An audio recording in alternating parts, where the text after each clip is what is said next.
Isso aí. Vamos conversar um pouco sobre a Venezuela e saber os verdadeiros motivos por trás deste ataque contra o governo de Maduro e o povo venezuelano.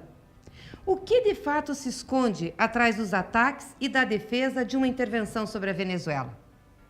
Gostem ou não, Maduro foi eleito com 67% dos votos do povo venezuelano. É isso aí.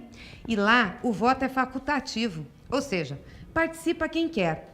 E 3 candidatos da oposição disputaram com Maduro, dentro das regras da Constituição da Venezuela e da sua legislação eleitoral.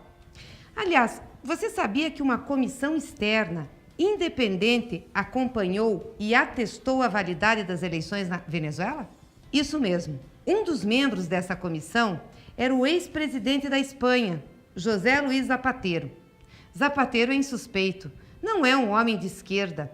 E, na época, ele disse: não tenho dúvidas de que votam livremente. Como é que outros países se acham no direito de questionar o voto do povo venezuelano? A ação coordenada que está por trás dos ataques ao governo e ao povo da Venezuela nada tem a ver com a defesa da democracia ou da liberdade de oposição naquele país. Não é motivada por nenhuma preocupação com o povo. A Venezuela possui as maiores reservas de petróleo do mundo. Pode assumir esse ano a presidência da OPEP, isso mesmo, a Organização dos Países Exportadores de Petróleo. Desde o governo de Hugo Chávez, há 20 anos, o país adota uma postura que entra em choque com os interesses dos Estados Unidos, porque eles defendem o seu petróleo.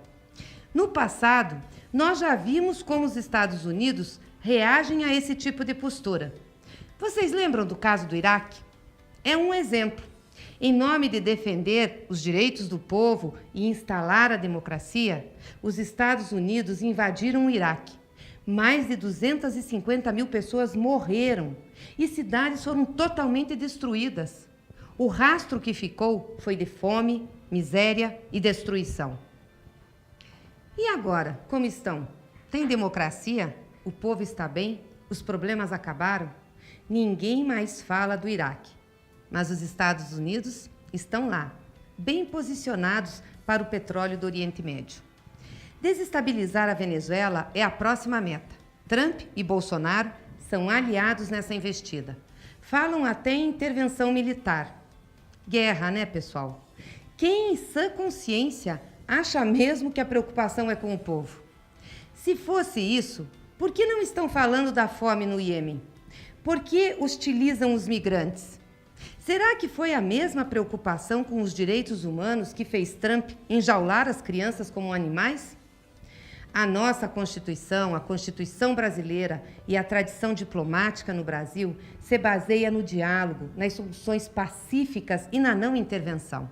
Nossa política internacional é pelo respeito às nações soberanas e à autodeterminação dos povos. Quando George Bush quis envolver o Brasil na guerra do Iraque, o presidente Lula reagiu com altivez e disse para ele: nossa guerra é contra a fome. As dificuldades por que passa a Venezuela só foram agravadas pelas sanções e bloqueios impostos pelos Estados Unidos e seus aliados. Não foi a preocupação com o sofrimento do povo que fez a Colômbia se recusar a vender remédio para o governo venezuelano, mesmo este tendo dinheiro para pagar. O mesmo acontece com outros produtos, porque a Venezuela é muito dependente das importações. Enquanto os bloqueios e sanções permanecerem, o povo sofrerá e migrará, levando o sofrimento também para as regiões de fronteira, como acontece aqui no Brasil, no estado de Roraima. A crise venezuelana tem impacto na América Latina e a saída não é o conflito, mas a solução pacífica, fruto da negociação política e de entendimento entre os países e entre as partes da própria Venezuela. Promover e incentivar esse diálogo, sim, seria um papel digno da grandeza do Brasil na região, e não colocar mais lenha na fogueira. Se tivesse um mínimo de responsabilidade com a paz, a ordem e a boa convivência entre os vizinhos, o governo brasileiro estaria defendendo o diálogo com a Venezuela e não acirrando os ânimos. Com essa postura intransigente e submissa aos Estados Unidos, Bolsonaro só tende a acelerar a crise. E uma intervenção por lá, gente, prejudicaria a todos nós. Não precisa concordar com Maduro, com seu governo ou com os processos institucionais venezuelanos, para entender que, no caso de uma intervenção militar na Venezuela, o papel do Brasil, infelizmente, será o de bucha de canhão dos Estados Unidos.